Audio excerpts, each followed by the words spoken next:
congrats on the new project. Thank you. I don't want to. I know you guys kicked the album off with like a vibey instrumental that's kind of like what is the name of this fucking album? I don't want to mispronounce. The album's called Orenjii, and it means orange in Korean and Japanese because we made most of the record in Tokyo and Seoul. Fire. Yeah. Why? Like, I guess what was the inspiration? What was the inspiration to do the whole project out there? I mean, truthfully, like we just grew up on Japanese street culture, right? Anime. Yeah, Babe? my bad. Yeah, I mean, Babe, all the shit that happened in the 2000s with Pharrell. But Korea embraced the hell out of our music. So for whatever reason, it shit went crazy out there in 2020. Right as the pandemic hit. And I think we're at the point in our careers where like you want to give love to people that are giving it to you. For sure. So the Tokyo thing was just like innately, I've been wanting to make records there since I was young. And I think Korea, it was like more of a evolved, learned love, if you will. Yeah, Korea is such an interesting market because like the fans are like fans. Like they like, you know, even Tokyo's like that. My friends in a group, well, the group broke up. There's a group out there called Bad Hop. That's like they sold out the Tokyo Dome. Huge group. But my boy Vingo, they were telling me just like the fans out there, they'll buy everything. Everything. If every you got shirt, pencils... Like he was showing me some of the product lines that they're gonna drop, and I'm like, really? Yeah. Like they're buying it. He's like, dude, it's like you gotta like the fans in Asia will show up with their, you know, with their wallet and like support for real. Absolutely. So yeah, no, that's dope. But is like when you guys are in, I know you told me you have a show coming up in Korea. Yeah, so we're doing a little like mini Asia run. We're playing Green Room Festival in Tokyo this weekend on Saturday, May 24th. We're kind of like low key. So you better fly out there soon. Shit. Right. You jump a whole day ahead. We're going to Shanghai for the first time. Never been to China, so I'm juiced up for that. Yeah. And then we got like a low key, like little co-headline slot at Seoul Jazz Fest, playing KSPO Dome, which is like the biggest stadium out there. Yeah, I'm excited. I mean, I'm more juiced up for the live band. We can't afford it, obviously, for these like one-offs. Right. But we're putting together like a 4-piece for the fall. Doing 2 Palladiums in LA, so you better pull up. Yeah, back-to-back Palladium shows. That's big. That's dope. Yeah, it's huge. Yeah, I don't know anybody who's done back-to-back Palladium shows. Really, usually it's like a one-off. Nipsey did one. Roddy did one. I think Blast might have did too. He might have. Yeah. He might have like blew the first one out and then put the second one on. Yeah, he might have been like, shit, we need to do another one. It's fine. Look, we sold that Palladium in 2023. Yeah. But as you know, like the jump from Palladium to like, and the Greek's not the right venue for us. Yeah, it's almost like the Palladium, like you said, the next jump up is like, is it Hollywood Bowl? Is it? I think it's Staples. Staples. Yeah, it's like, which is that'd be a dream for sure. Being an LA native, I refuse to call it crypto, but. Yeah, I wonder how long they're gonna go with the crypto. I guess as long as crypto died. I thought crypto was dying, and then it popped back up this last 6 months.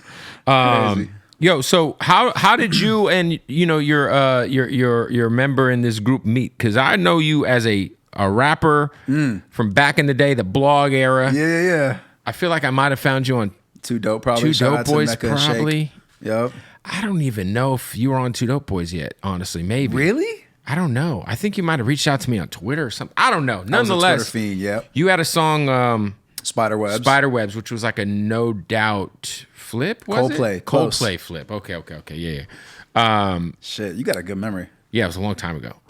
But obviously you've had a long journey throughout the music industry. You also were doing some behind the scenes stuff. Yeah, so I signed a bad production deal, and like, I don't want to say bad production deal because the people were genuinely good people. But we wanted different things, and they were kind of at the cusp of like the old guard, right? Needing radio, so on and so forth.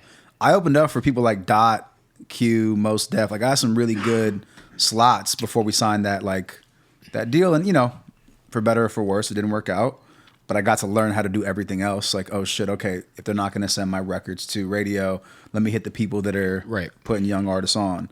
Let me hit people like SK and Nation at Not Right. Yeah, the blog era, man. Yes, sir. So, yeah, long story. What was your question? No, I was saying, I think I was kind of just laying out your history. You had a long history because you went from being an artist and then you started doing a lot of behind the scenes shit too. Yep. executive producing, A&Ring. I got to learn a lot. And I think one of the main things I learned is like that fire to make my own stuff was never going to be, quenched or whatever. Right, helping other artists, being people. behind the scenes. Yeah, it's like, you're an artist, so you have an itch, you got to scratch. I kept making shit. Right. So even though like all due respect to Zoo, to Gallant, to They, Dante's one of my best friends, the creator of They and the producer, one half of the group. He actually helped produce on Orenjii. Orenjii. So yeah, we had a good run over at the Mind of a Genius camp. That was like 2015 to 2018. And then I got back in my my own bag, my own artist shit. What is I guess the genesis of this group? When do you guys decide to do this? Because it is initially you guys were very like secretive about your identities, I feel like. Yeah. It was very much like, what is this emotional oranges shit? Yeah, what the fuck is an emotional orange?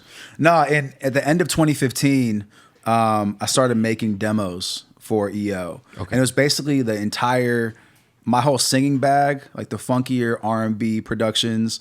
I kind of separated it from like all the Azad stuff was, okay, I'm rapping, right. struggle rapping, whatever it was. Right. And then the stuff that was more melodic became EO. And from 2015 to 2018, I made like 30 or 40 ideas. Me and my boy Will, my roommate. And my best friend was dating Valley. And so Valley's the other half of Emotional Oranges. And she was signed to, I think, Benji at Rostrum. Okay. So she had done shit with like Mac and Wiz and everything like that. But I think they were trying to maybe turn her into more of kind of that pop direction. Right. And we really just vibed. Like we wrote our first record together in 30 minutes. She had kind of heard like the work that I had made for EO. And we put out Volume 1 together. So she jumped on the first song we put out, Motion, wasn't featuring her. And then everything after that we did together. So yeah, I mean, it's been an honor. Like she's like the perfect yin to my yang. I'm more kind of calm, collected on stage. She's really an incredible performer. Yeah. And then I would say I'm, my strong suit is more like in the studio, the creative shit. Yeah. What would you, because the vibe of Emotional Oranges is so like, I would say unique compared to like a lot of other stuff in the marketplace. How would you guys describe, I guess, the concoction of genres that is Emotional Oranges? That's a good question, Kev. I would say like my North Stars would be like Sade, Gorillaz, and Daft Punk. Okay. But obviously like in terms of the R&B shit, I love Basement Era, Devontae Swing, and then the three females tone-wise that I love were like Janet, Aaliyah, and obviously Sade. So finding that sultry, elegant, gentle voice was always like that's what I gravitate to.